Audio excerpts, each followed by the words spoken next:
down there with Root for Gen.G in the 2019 season and is now joining Ruler here. And their bottom lane actually didn't look too bad on Gen.G's side.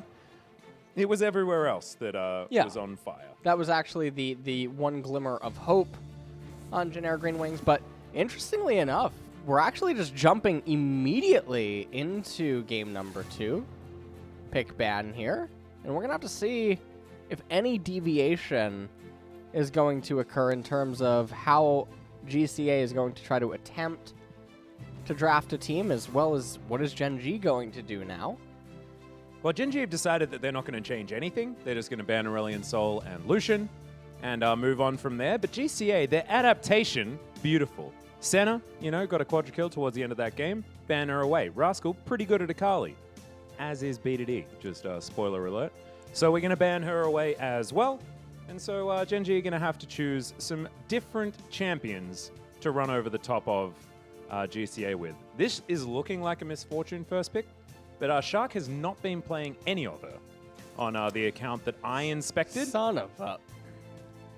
What's going on here? Are we going straight to Oshag Hennessy's office already? I think that we are, because Atrox is getting picked up for some reason. Yeah. We're almost in Season 10. Yeah, we are. And for some reason, these players are convinced by some act of God that this is a good champion. Hey, over in the Demacia Cup, Atrox is also second most picked top laner. Oh, he's really great for 1 and 2 items, and he does this thing called, he sort of like falls off a cliff. You ever seen that? Yeah. No, I saw that a lot, actually. Because we've been seeing a lot of Atrox get picked up. It's a really weird coincidence how it always happens. Well, Regina locked in. Regina's alongside, Ruler's just taking us through the bottom lane tier list. I really like this. He now has his hands on the best one. This is Misfortune. This is exactly what Ruler's been practicing. He is a meta slave. He absolutely loves it. Makes sure he gets his hands on the strongest champions as often as he can. And he's been doing a lot of winning in solo queue on the old Misfortune. And we saw yesterday that, she's pretty strong in the hands of the right people. As GCA, what are they going to pick now? Well, we're going to see how they're going to respond to this. They pick up the Thresh, even though so many of his answers are still open. And now with the Thresh and the Atrox, you've already showed your hand as a heavy engage comp. They're going to go a step further and just pick up an Ashe, and they're just going to invite the champions that counter both. So Sir Thomas actually is a pretty bad champion, but he's not that bad here. Morgana isn't even really that bad here as another response. Blitzcrank. Blitzcrank is getting hovered in. It's going to end up being locked in. Yeah, because the one way to beat a hook champion is to also be a hook champion. So if someone gives you a tug, you just give them a tug back? I guess that is the theory. I'm not going to go into what that means whatsoever. As bottom lanes and jungler locked in here for Gen.G, and GCA have top lane and Thresh and Ashe. As I hope I did my best trying to reroute that conversation, because that was going down a path that was going to lead us into areas that we're not allowed to talk about. As Talia going to be the first ban on Gen.G's side. Of course, Scarlet been playing a lot of that recently, and Sangyu as well does like his AP junglers. Bit of a Nidalee and Talia enthusiast from what I have seen. Well, so far, I mean, this is gearing up for a potential Karthus pick, whether or not GCA will end up doing that. They are primarily only AD right now, and so obviously AP junglers would be the things that are on your mind. So with Elise and Talia now banned away, Gragas going to be the next one to bite the dust. Yep. This is really only leaving a few options. Syndra also banned, although not really sure if any Korean players have begun to pick her up inside of the jungle. But the jungle role is extremely pinched right now. I mean, Lee Sin's still available. Olaf's still available. Has been very popular. But like you say, not going to be dealing that magic damage. Aurelia locked in here, most likely for a solo lane of some kind. I was about to say most likely for B2D, but Rascal, of course, loves the Aurelia. And that's that Lee Sin that I was talking about, and the Lee Sin that our good friend LS did not want to see, despite the fact that he shares an acronym. As there's Mordekaiser, so that's some magic damage there for Slugger, or Scarlet, depending on where Mord is going to be going, and doesn't do too badly against the Aurelia either. So the Aurelia came in mostly because she's able to be flexed mid and top lane, but if she's able to match the Atrox, then she just has a straight-up advantage against him inside of the lane.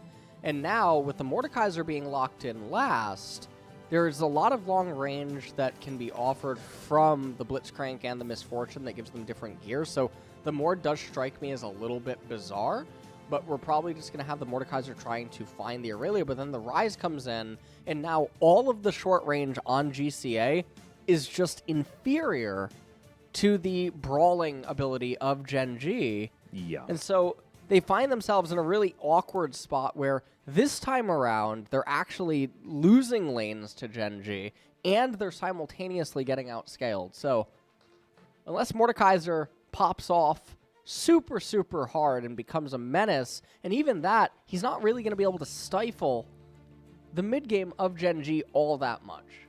Yeah, this is really hard because, of course, if GCA are going to do some weird stuff where they swap around their Mord and Aatrox, you can do exactly the same thing with the Rise and the Aurelia. So looks like Gen.G may have another draft victory on their hands. Let's just see whether this game is going to last longer than the 20 minutes that it lasted for in game number 1. I want to see a little bit more out of GCA. I want to see them get this laning phase a little bit under wraps and maybe not go for more sieging, especially not with the amount of short range that they have this time around. They went from triple AD carry to single and a whole lot of melee champions. So let's see whether it's going to work out here for GCA or whether it's going to be Gen.G just demolishing yet another team, or GC Busan yet another time here today for some lovely Christmas Day KeSPA Cup. We want as much as we can as we get into Game 2 of Gen.G versus GCA. We're going to do the cheers this time? Yeah, you want to start, GCA? All right. Well, no, we're going to start on Gen.G. Okay. Okay. You go. All right. 3, 2, 1. Gen.G fighting! Woo! Yeah! Woo! Okay, I'll do. Okay. GCA, 하나, 둘, 셋. Oh no, that one fan left. Oh no! Oh. Oh, jeez. We shouldn't have done it. We shouldn't have done it. Oh, it was just embarrassing. Oh, God. All right, well, I guess actually, I think I see him. I think he's changed seats. Oh, okay. Is he coming based on the chat? He was the guy that said woo at the end. See what you've done there. Oh, no. All right. Well, speaking of Gen.G, they decided that they'd step away from the Blitzcrank because, of course, that is definitely not Blitzcrank. By far the best skin that you can possibly use on that champion. Because if you're going to play the biggest meme of a champion, you need the biggest meme of a skin. Absolutely. Well, how are you feeling about Andrew here? Andrew? Against Irene. Andrew versus Irene? I'm feeling like Andrew's not going to have the greatest of times. Do you think Irene, picked on him? Yeah. I think Irene turned him down in year 5. Ooh. Yeah, and Andrew's never lived it down. That's definitely a turn, yeah. All right, well. Blade Surge on cooldown very early there, but it's not going to hit the Irene without any abilities, which is going to mean that BDD is unpunished and unfazed by this scenario. And so far, not too much action really happening. Both mid laners failing to actually CS. It's a pretty difficult thing. Mm-hmm. So. Yeah, I was watching that. I'm glad that we moved towards the bottom side because it was relatively depressing. As now, this Ashe versus Thresh lane is going to do its very best to try and out-CC this Gen.G bottom side that will have a gigantic damage advantage, given Misfortune just existing in general, especially when that level 6 does come in. So Kellen will be able to get that AoE silence working, as well as, I feel like Blitzcrank has had just a few buffs over the last little while, and I feel like his ult does a lot of damage nowadays. Shark, what was that? That was a hook landing and a lantern to take him out. Ends up getting the heal, though, so it's a pretty big win for the Gen.G bot lane as it currently stands, as Rek'Sai looking to go for an invade right now. Not going to end up finding Lee Song as he's making his way over to the right-hand side of the map right now. Yep, going to be a bit of vertical jungling, as you can see. Scarlet not quite finding the Qs, but gets that one, as I say it. And BDD just trying to get this wave underneath the turret as happily as possible. Blade surging around. Very, very comfy. The thing about BDD's crash speed here is it's happening so slow that the 4th wave has already arrived now in mid. And so if BDD did just want to recall, he would now have to expend teleport. Whereas had he just used his life as a resource and hard crashed even faster, could have gotten off a cheater recall, returned to the lane as wave force coming into him, and still been in roughly the same spot, and still have achieved the same result of threatening a crash wave onto Aatrox, moving into Fog of War, and thus it would grant Clid the ability to still do what he did, but now he's in lane, he has basically no mana.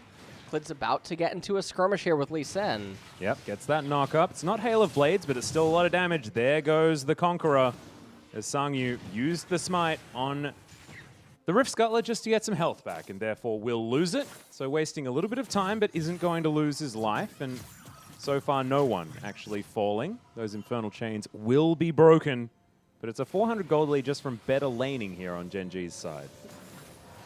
Really now getting a pretty big crash in on. Meanwhile, bottom side, Execute looking extraordinarily low, and First Blood once again going to go over to Ruler. Shark trying to get it back here as Ruler flashes, heals, and is going to keep himself alive. Shark may not be as lucky now as he has to flash to get himself out of the way, and you can see Kellen, he's hungry. He really wants that hook mana back up again.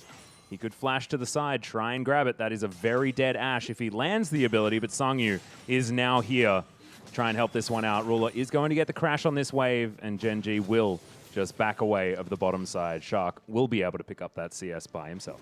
And so it's going to be a pretty big win down there in bottom lane. They get a really clean crash and recall off. We can also see how it all transpires. So Kellen opening with the E there, just pulls the Thresh. He goes with the Death Sentence onto the Misfortune, and because of the ward inside of the brush, there's no brush play that's able to be used by Ruler. He ends up flashing right at the very end. We have a pretty hard trade in mid, and this is occurring at a pretty awful timing right now for the Aatrox, as there's a wave that's being threatened to be frozen currently in mid. Aatrox might just have to TP on top of that, but the danger is that if Rek'Sai is in close proximity, and you know the Blitzcrank is also resetting because of the trade that just happened down in bot lane, Aatrox could be a little bit vulnerable, but you can just see that instead, everyone's coming to mid to back up. Now, Aatrox the one that could threaten a freeze, but it does look like he's just going to allow the wave to crash, and Aurelia is going to accept this and just use this time to now recall and buy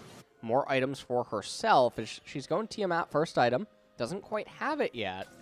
Yeah, a little bit unfortunate that that cheater recall did have to come out just before Tiamat money was available, but no harm, no foul. BDD will be still absolutely fine. And that wave is going to crash as the Aurelia makes it back to lane. We'll miss out on maybe one melee creep, something like that. Otherwise, everything's fine. Nice double up there from Ruler on the bottom side of the map to get some extra damage onto Shark, who's about a wave behind at this stage. Clid going to take down the first dragon of the game, and it looks like GCA have no interest in stopping the Rek'Sai from clearing that one out. So far, everything working as expected here for Gen.G. 1,300 gold in the lead with just that First Blood and a dragon on the board. It's feeling a little bit reminiscent of game number one, despite it moving maybe a little bit slower than game one was. Definitely doesn't have the same explosiveness as game number one. As we take a look at top lane, as there's already about 14-15 CS advantage that's present in top lane. Every single lane right now is winning for Gen.G. And remember, they're the ones that outscale the opponents. They also have the Cloud Dragon right now. They rolled an Infernal again next. So we're looking at Ocean Soul or Mountain Soul as far as Dragon Souls are concerned. Mountain, pretty disgusting at the moment. What's your personal favorite, given the preseason dragon changes? LS? I think Cloud Dragon's the worst dragon.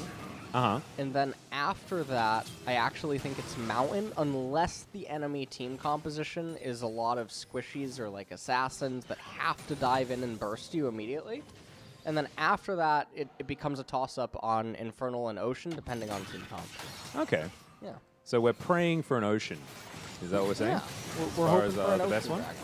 Well, bit of a fight here down towards the bottom side as bullet time is cancelled early. Execute made his way out of that as now Kellen is going to have to run for the hills. The passive shield does come up as Ruler has decided to stand and fight, and he's doing so beautifully. Is that going to be the double? It is. Triple kill should eventuate, but no, it is going to be stopped by Sangyu, but still a win for Gen.G and a giant amount of money in the pocket of Ruler as the max range hook. That's what that extra buff meant for Kellen. It means picking up a kill and delivering it handily over to Clid. And I mean, that is going to definitely be lights out now down in the bottom lane. This Misfortune is going to be too far ahead of the Ashe. And you have to wonder at this point, if you're GCA, what are you really thinking? Because bot lane was the only lane where, had some things gone their way, they could probably transition out of it easily.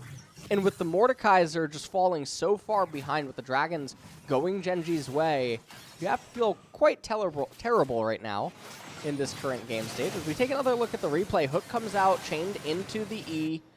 Misfortune ultimate, but Rune Prisoner right there on the Mordekaiser, pretty nice. Yeah, not bad at all. Had all the time in the world, though, on Rascal's side, as this is Ruler going on in there. The Q did land onto the Misfortune, which is what cost her life.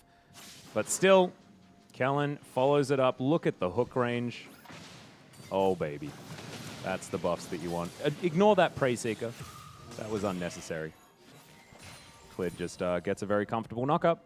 And, yeah, Gen.G off to about the same start as they were at in Game 1. In fact, I believe there was a scoreline around this time of about 4 versus 1. So 2,000 gold and 2 minutes on this Infernal Drake that should belong pretty comfortably to Gen.G. Giant lead coming out of the jungle here for Clid as well, who's completed his Warrior Enchant and is quite a few camps in the lead. 5 by my count. And right now, I mean, he's picking up the Rift Herald, has the help from the Aurelia. Ow. And yeah, the Misfortune, she hurts. Yeah, that double up is that's a lot of damage. Certainly don't want to be in range of that one. As Shark and Execute just trying to hold on, continue farming things out. As far as farm is concerned, things absolutely fine for the Ashe. After picking up that big wave after the death of his support earlier on. Certainly is helping out there as Shelly pops her way around the side. Surely going to be available this game as well, so looking forward to saying hi to her. 66% of her health falling down there. Poor Shelly. She struggles a little bit to deal with headbutting these turrets these days. As Arrow is going to land onto the Blitzcrank. The kickback is going to come in, but there's the bullet time. And oh my god, the Blitz lasted for so damn long. There's the Vanguard's Edge in the mid lane. BDD fighting against Scarlet here as Shark eventually falls. The double kill comes in as BDD does get the flash out, but when there's Void Rush, there is definitely a dead Aatrox. Andrew, unfortunately, makes his way towards the Death Chamber, and Gen.G collect plates from the mid lane and will back away comfortably. Just kills for Gen.G across the board, but Kellen falling down there will be an extra one over to GCA. Yeah, and the thing about this is that right now, BDD, he has teleport available. He's sitting on an enormous amount of gold right now. He hasn't been back in so long. You can see he still didn't even purchase his Tiamat. And that was from one of his initial recalls early on, as Mordekaiser trying to do some trades onto the Aurelia, but 15 seconds until the Infernal Dragon coming up. Rise super fed inside of this game. We take another look at how this transpires. Really nice stun lands there by BDD. And the Blade Surges just softening up, dealing a lot of damage. Prey Seeker lands, allows for the Void Rush to come through, and Clid to bring down the Aatrox. And yet again, this game is over. So the next series of the night should be a lot closer than what is being displayed here, because this, it's not, you know, it's... I mean, we were kind of expecting KG Soul versus KT to be, you know, relatively one-sided. That one was a bit of a slugfest between those two squads. I think before this series, it was Hanwha Life that was the most decisive in their victory. Haven't seen any of the top 4 performing teams from the LCK in the summer split of the 2019 season. So Sandbox, Griffin, Damwon, and T1 all going to be participating later in that round of 8. But in this round of 16, Hanwha, I believe, have been the best performing, apart from Gen.G. Yeah. Still yet to see Dragon X, who is another team that I know a lot of people are really excited about. Chovy and Deft being on the same side means that almost guaranteed MVP awards over to Dragon X for next year. And I mean, at this point, Gen.G, I think, is the team that has clearly lived up to the expectations thus far that people have had for it. Yep. As far as the off-season moves are going. And unfortunately, Atlas, you're here to curse the game. It's going to be a Mountain Dragon. But we do get Earth, Wind, and Fire, which is my favorite array of dragons. Earthdrake does give you some, you know, defensive statistics, and that overshield is fun and means that the team snowballing definitely doesn't do very much dying if you get a bunch of those drakes. But I believe only 1 extra or 2 extra are going to go down this game. I think Gen.G is certainly looking to end earlier rather than later. Well, think that right now in this game, if you are GCA, not quite sure why you're immediately pushing out waves. Would this be time to freeze? Is that what you're saying? They have another option. Is there a resource that I can go to if I need to learn about freezing? Ping pong with the waves right now, it's only going to lead to going even in resources, but inevitably losing out because eventually you'll be too afraid to walk up into the fog of war. And depending on what happens with minion waves, you could end up even hurting yourself. As right now, Kellen, he comes down, he places a ward. The thing that's really rough 14 minutes is, like, GCA just don't have a jungle anymore, right? Like, Sangyu needs 2 extra people around here to take his Krug camp, and Gen.G, even then, are able to capitalize most likely. Rascal moves his way down, gets a cheeky Q onto execute, but it looks like Gen.G still playing this one relatively close to the chest. Cool, calm, and collected as the bottom lane outer turret does go down. Top lane outer already fell in favor of Gen.G, I believe, during a replay that we had earlier on. And GCA will move up. I believe Shirley will be spawning this game at some time. Relatively soon. Can't quite remember when Shirley went down. But Shirley will be here soon. And GCA just going to get their group on. They certainly looked like they really enjoyed it in their first game. So once again, we see 4 people in the top lane. Here we go. I think they're very big fans of the Tayram. Oh, yeah. That's what's going on here. Tayram enthusiasts. Yeah, they are. And look, that's allowed. It's cannon wave. They might be able to get some decent damage here. Plates have fallen down, so the defenses on these turrets are going to be relatively low. Okay, Realm Warp going to spot out Slugger. He's going to get CC. Death's Grasp is onto himself. From what it looked like, brings everyone in and says, "Take me to the Death Chamber," and he does so. And I mean, just a simple one with a Realm Warp. It did look consensual there. Yes. The way that he wanted to he pull was them like, all on him. You know, like, come on, come over here. I mean, at this point in the game, there's really not all that much to talk about because it's such a blowout. It's a 7,000 gold advantage with an Infernal Dragon amplifying the stats. It's going to be a Mountain Dragon soul that's going to be picked up here if the game even goes that long.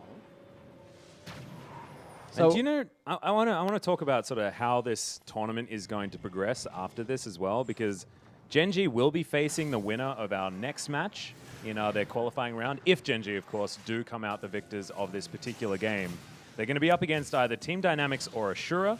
Most likely Team Dynamics, based on how they performed. They managed to get into challenges this year, and they do have, ex-Gen.G player Rich in their top lane. Yep. Some names that are actually worth some of their salt.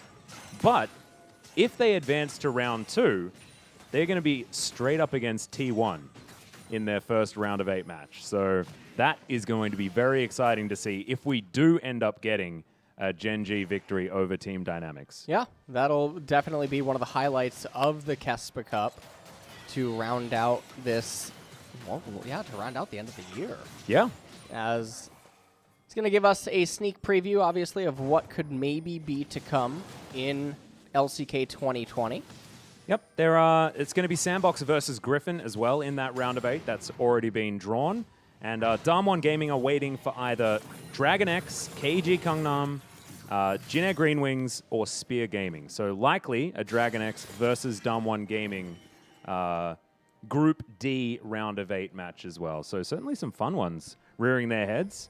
Could have a lot of different options when it comes to Group C. That's the one that's going to be all open, as Slugger now taking a lot of damage. Ruler just trying to fight him in the Death Realm, but whose Death Realm is it? As Slugger's going to get bullet timed, walks out of the way of it, but it doesn't even really matter here, as Ruler was taking barely any damage from the very anemic Mordekaiser. Well, this I'm pretty sure this game is completely over.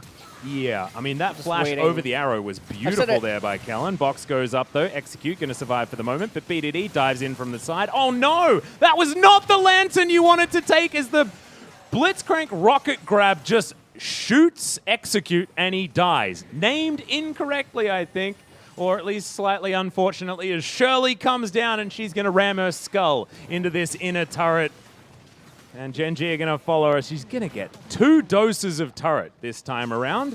66% current health means that she's not going to suicide to it based on the amount of damage that we saw come out last time. And she's going to be the way that this inhibitor turret falls down. And 18.5 minutes into the game, and we get ourselves an inhibitor not quite falling down, but extraordinarily exposed. Interestingly enough, this is actually a really thin spot where GCA should have invited Gen.G to actually take the inhibitor. So the super minions kill all of their own creeps? Would keep killing their own creeps, and it would allow Gen.G to try to slowly recover inside of the game.